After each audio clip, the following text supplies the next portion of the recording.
What's going on, everyone? This is the My Aggie Nation podcast. I'm Travis Brown with the Eagle, alongside a member of the show. We haven't been so good at having him on here. It's Zach Taylor of WTAW. Zach, how's it going, buddy? Doing pretty good. No, you just had your finger up there, so Oh, no. I see. No, not that. There we go. Okay. There we go. Okay. Well, there. Okay. For those of you who are listening, we're trying to do like the Sistine Chapel thing with God idea. and man touching fingers. I have the hand of God, and you have the hand of David. It makes for great radio. Yeah, exactly. Anyway, great to have you back on the show here. Thanks, buddy. You're a father now. How is that going? I think we have podcasted since that happened. That's probably true. For sure. I'm dealing with I guess he's technically a toddler now, and he is walking and he's going all over the place. So, it's crazy. And then you, of course, are a married man now. I know that we haven't podcasted since that went down. I'm hitched.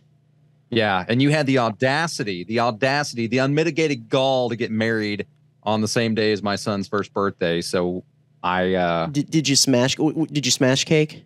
We smashed cake in honor of you guys. Okay, good. So that's all I really care about. This is for Travis and his wife. And then the baby just down smashing it. He was like, oh, boom. Anyway, well, I'm sure this is exactly what the listeners want to hear about. But honestly, it might be better than what's been going on the football field. No joke. How do you wrap your mind around this season so far? Well, it's just been one big snowball, one thing after another, right? I mean, it starts with Appalachian State. Actually, I would even go before that. It starts with the whole musical chairs that Jimbo had going on with his assistant coaches, and that might get kind of lost in the shuffle, literally and figuratively here. But, you remember back at the beginning of the fall, suddenly Jimbo comes out and says, oh, yeah, by the way, we're moving this coach from this position to this position. We're going to move this coach here, this coach there. And that was a little bit, I believe, especially looking at it now, that was a bit of a red flag, because you're sitting there going, you're changing all of these things up. This is already supposed to be set in stone. These guys are supposed to be, where they're at. And now you're making all these moves right before you begin the season. That's kind of, to me, I think that's somewhat of a reflection of how discombobulated things might have been at the time. And so then you go into the season, you get a really rusty performance against Sam Houston State, but everybody does attribute that to rust. And then boom, Appalachian State hits you. And then suddenly it just starts, as I said, snowballing from there. You go from there to now you're losing games that you should be winning.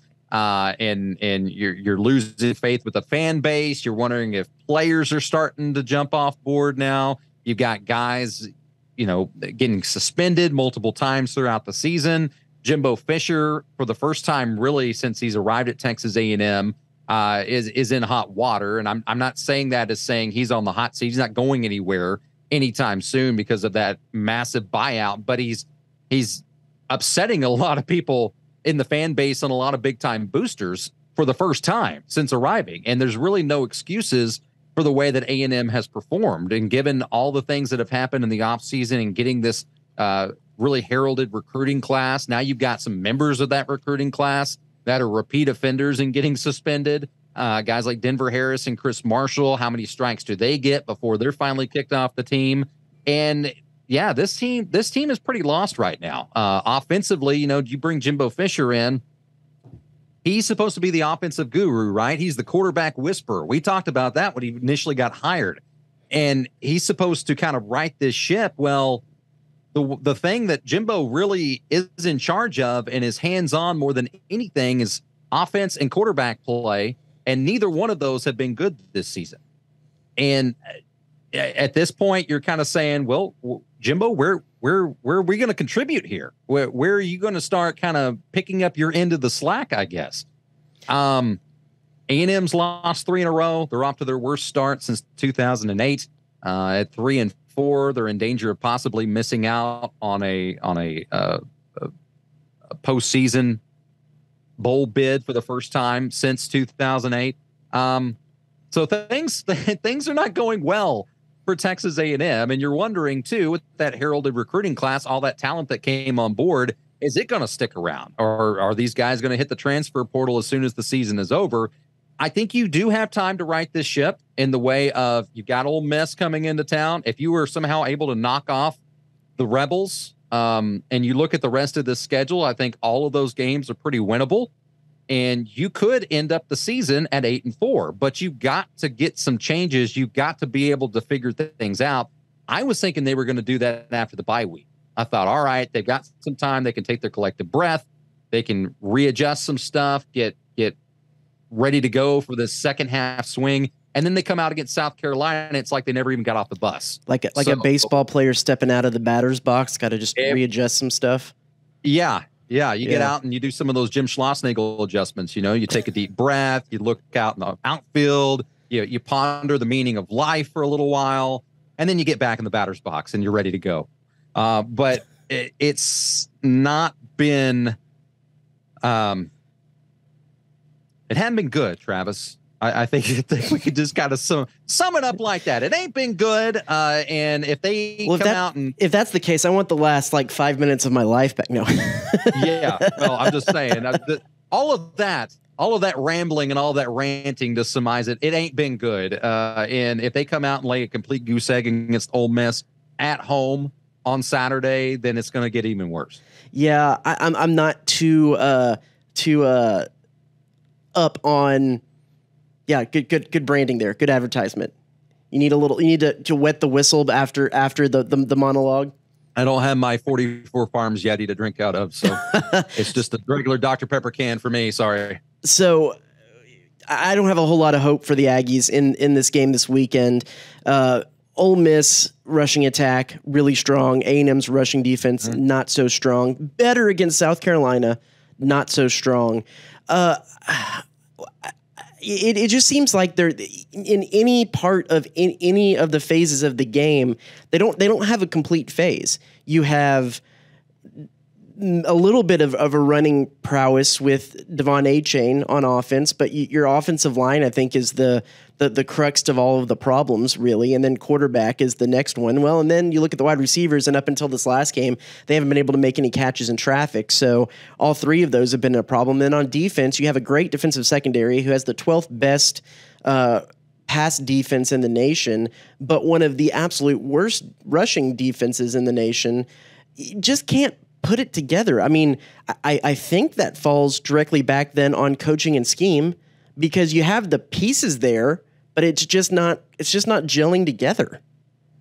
Well, the sign of craziness, I guess, the sign of losing it up top is repeating the same thing and expecting different results, right? And we have seen that time and time again throughout this season, on both sides of the ball, offensively and defensively. And when you're watching the game and you see, and it has not been this way for the last two games, but beforehand, when you see there's 3 defensive linemen on every play defensively for A&M, and the other team continues to run it up the middle and just gash the Aggies for yards, you're sitting there banging your head wondering, what is DJ Durkin thinking? He finally changed that. But I do feel like, and we'll be the first to tell you, I think Travis and I might know a little bit more about football than the average bear that watches on Saturdays. Now, that's not tooting our own horn. That's just saying, hey, we do this for a living. We watch football, specifically Texas A&M football, for a living. But there are plenty of people that know things, that are watching games on Saturday, and they're befuddled too. And they're trying to figure out why the heck, when you recruit so heavily on this defensive line, some of your best young talent is on this defensive line, why would you only play 3 at a time, 3 on each play, while you continue to get run over by the offensive side? And so that has finally changed of these last 2 games. I would argue that there's been more pressure on the quarterback, even though I don't know if they did necessarily a great job of getting to Spencer Rattler. And they did get gashed for some big yards on the ground, but I think it's certainly been better these last couple of games since they started playing the 4-2-5. But all that to be said, on the offensive side of the ball, I think what it boils down to, Jimbo Fisher knows what he's doing from an offensive standpoint. But the issue is his offense is geared and curtailed for 4 and 5 year starters. We've heard Jimbo wax poetically about how, well, back in the day, 4 and 5 year guys, that's all you had on your starting offense. That's the only guys that played were 4 and 5 year guys. Nowadays, that's just not the case. And suddenly he has this young nucleus of talent that are true freshmen, but he has not curtailed his offense to fit those guys. And frankly, I just think, and when we've talked about it multiple times, I think it just goes over their head in a lot of ways. And I'll go back to, and I'm speaking with some people here in the office, I'll go back to the Alabama game, that final play. All right, Haynes King, and I know that they were saying they were also looking for Donovan Green on the left side to kind of throw across. He wasn't open. Alabama had that covered. So the next play was to go to Evan Stewart, corner of the end zone. And for all of that to work, Kellen Mond had retweeted it because some people were bringing up that play, talking about how that was a terrible play call. Kellen goes, no. It was a good play call. But you had to have this go right, this go right, this go right, this go right, this go right.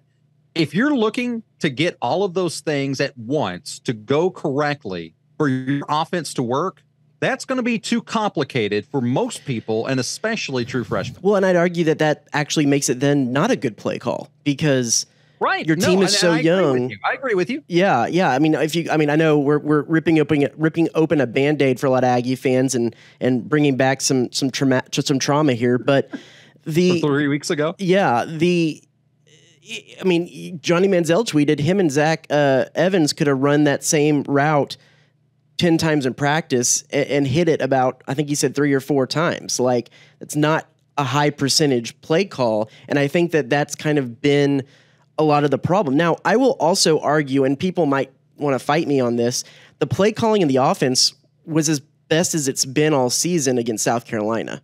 Now, red zone issues, but and I'm not saying that it was a good offense, but I'm saying compared to what A&M's offense has been this season, South Carolina looked like a step in the right direction. If you take away the penalties and the absolute abysmal mistakes that were made, I think when you look at the overall play calling, at least the execution of that play calling was the best that it's been. But again, I'll go back to Jimbo Fisher puts a lot on his quarterback's shoulders. He expects a lot from these guys. Haynes King in that kind of environment, a rowdy environment in Columbia. You got offensive line that has been an ever-changing carousel with a lot of young guys that are dealing with the noise and false starts and everything else that goes along with it. Yeah, the play calling might have been there, but the play wasn't.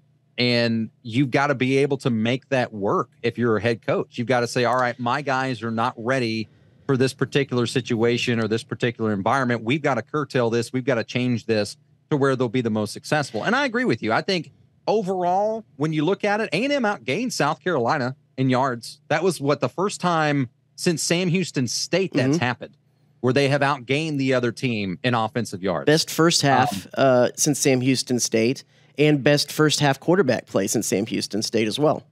Yeah, and I think that is certainly a positive. I think coming home will change a lot of the issues that they had at South Carolina. When you've got false starts coming left and right. See, I don't buy that either, too, because they just got back playing from Mississippi State, which wasn't necessarily like a huge crowd, but the cowbells are as noisy as anything else. And you got back from playing at Alabama, and there was that one spell at Alabama where they were trying to go for it on 4th down, and they had 2 procedure penalties that backed them up. But really, illegal procedure penalties weren't necessarily a huge part of either of those games, and all of a sudden they come out and have 8 against South Carolina, which it was certainly louder than you probably would have expected for South Carolina because they've faced a pretty down South Carolina team the last couple of years. But I don't get. I mean, I think a lot of it just has to go down onto a really green center in Matthew Wyckoff having to come exactly up and step in. What's the difference? Sorry, but what's the difference between Mississippi State, Alabama, and South Carolina? Bryce Foster wasn't at South Carolina. I just don't think they can lean on that excuse. I mean, I think you can lean on the excuse of that it was noisy and you had a green center, but it was noisy is a cop out because it was noisy in Alabama. It was noisy in Mississippi State. Well, either way, but yeah, I'm agreeing with you. The big difference there on a road environment was the fact that you had Bryce Foster at center, and then you had Matthew Wyckoff was the guy in South Carolina. So that's something that A&M is going to have to bounce out of. When you look at quarterback play, overall, you take away that interception because that obviously was bad. But outside of that, what were your thoughts about how Haynes King played? I honestly thought he did a pretty good job. And again, I have to preface all of this by saying I'm comparing all of this to where they've been this season, not to what is the standard of a good offense, because I don't think you can hold A&M to that standard this season. They're not a good offense, but you want to see each week taking steps in the right direction. And I do think South Carolina was a step in the right direction once you get past the first 5 minutes. I mean, like I said, it was the best offensive output in the first half. They were over 200 yards in the first half, which is, I mean, good by good offensive standpoint. When you look at yardage, Haynes King had over 100 yards passing. Again, best. I mean, you go back to the games, you go back to Miami, where everyone said, yeah, Max Johnson did a pretty good job, and things were, they won that game. Well, he only had 50 yards passing in the first half. And so I think a big part of that is that up until the last half of the Alabama game, none of the wide receivers were able to make a catch in traffic. Even Aniyah Smith only occasionally was able to catch a pass in traffic, and Evan Stewart has been able to separate himself as a guy who can do that, and Moose Muhammad at times. So you have a little bit more of a threat there to pass to, and that's helped him out a lot. I don't think that was on him. I think that save for that early interception, Haynes King on his own put up a performance that can win you a ball game against South Carolina. I think. Oh yeah. I think there was really not a whole lot from the run game when you got into the red zone, and they probably should have run the ball. That goes back on play calling a little bit more. I know Jimbo said on ESPN at halftime that they need to come out and establish the run, and then proceeded to throw the ball. I think the next 6 plays or 7 plays. And then said that those were based off of RPOs, and that goes back to putting a lot on your quarterback. Right. And having to make changes up at the line. Right. So should he take that away? Should he take away that? Yeah. But I'm agree with you. Yes and no, because I mean, you some of that too is the defense play. It's so interconnected. I'm not as down on Haynes King as a lot of people do, and I also want to go into the fact and say that Connor Wegman, there was nothing in Connor Wegman's performance that showed me that he was that much better than King. Because when his first drive was nothing special, and then the second one that he went out there on, South Carolina was in the most ridiculous prevent defense where they had the safeties about 40 yards behind the line, and the linebackers are about 25 yards behind the line or off the line. And yeah, anybody's going to rack up passing yards when you're going against the lengthiest zone on the face of the earth. Because what fans cannot understand is that it doesn't matter who is at quarterback right now. The offensive line is abysmal. The play calling has been suspect a lot based off of the young guys that you have. As you said, the wide receivers have had their issues. Now, I will say, I think Evan Stewart has made some of those 50-50 ball catches. Moose Muhammad, we certainly know, has that capability. I think he's made 1 or 2 before South Carolina. But no, you don't have that big guy that, hey, I'm just going to chuck it up. He's going to come down with it no matter what. But there are so many parts of this offense that are not working right now. Of course, the quarterback is always going to get the blame.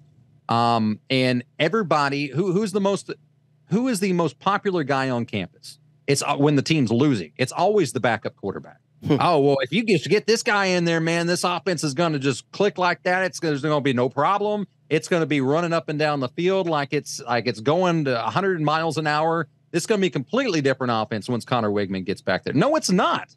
No, it's not. As a matter of fact, I would argue, I think it's going to be even worse because he's a true freshman at this point. As talented as he is and as good as he probably will be for the Aggies, I know a lot of Aggies hope he will be.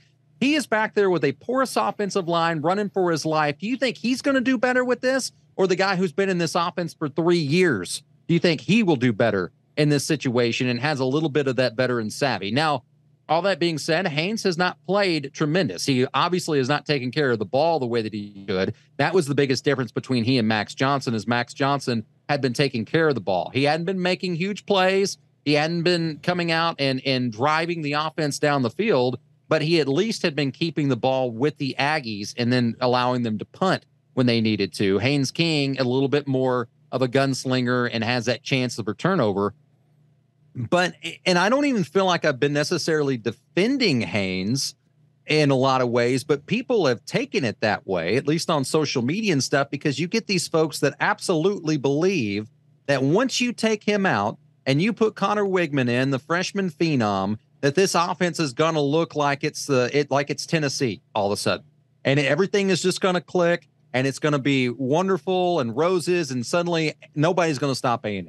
And that's just not going to be the case. You're still going to have the same play caller. You're going to still have the same porous offensive line. You're going to have one running back who's getting the ball the entire game.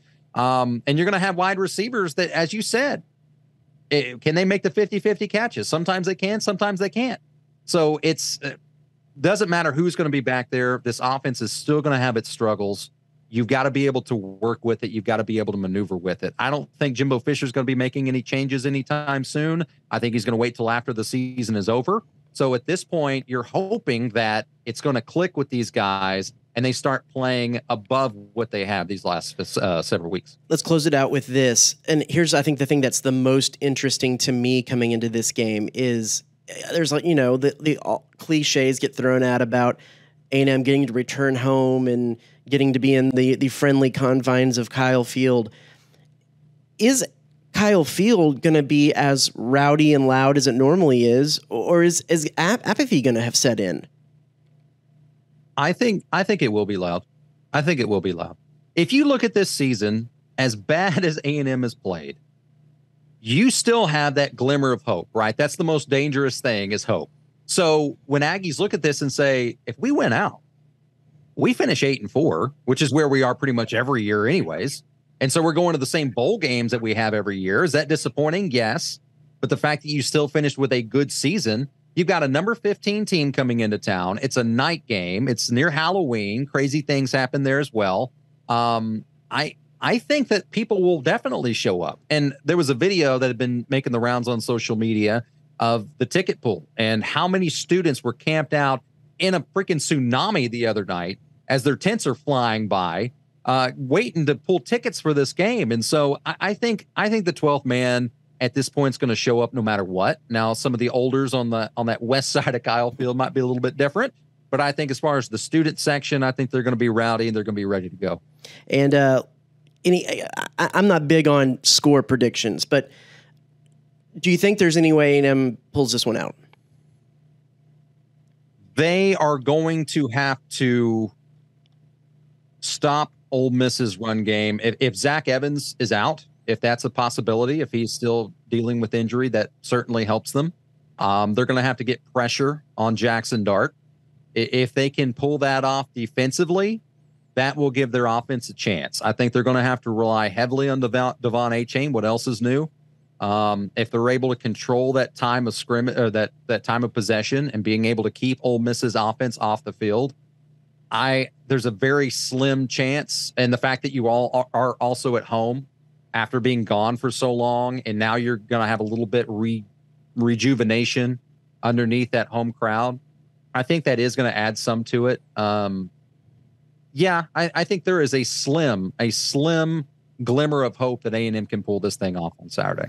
I just don't see it. It's a bad matchup for A&M, and especially Ole Miss coming off a bad loss to LSU. I think it's a team that'll be a little bit hungry for retribution. I think Lane Kiffin has taken some shots, and is probably a team that they'll probably come in a little inspired to defend their coach. And I think I don't see there being much of a chance. Yeah, and that's kind of what I go back to. You've got the home field. That is one of the few things that's going to play in the Aggies' favor. Outside of that, you got a really good Ole Miss team coming in. As you said, Lane Kiffin seems like he's got a little animosity towards Jimbo in some ways. So you wonder if he's going to bring that in there. Another thing that does play well on the A&M's side is the fact that DJ Durkin is familiar with Lane Kiffin's offense. Maybe not these particular players, but he's used to going up against it in practice, having been his DC. So that goes well in the Aggies' favor. But if you're looking for a final score, 38-17 Ole Miss. I'm not good at math, so I'm not gonna do that. But yeah, put it out there, huh? Yeah, well, I said I'm not interested in a score. I just want to know if you can. Okay, chug your Dr. Pepper. I'm done now. I got to throw it away. Well, can you just send me one at listening. least? Oh, okay, great. Yeah, we'll edit that in. Well, Zach, buddy, it's good. This feels right. This feels like a nice, cozy blanket.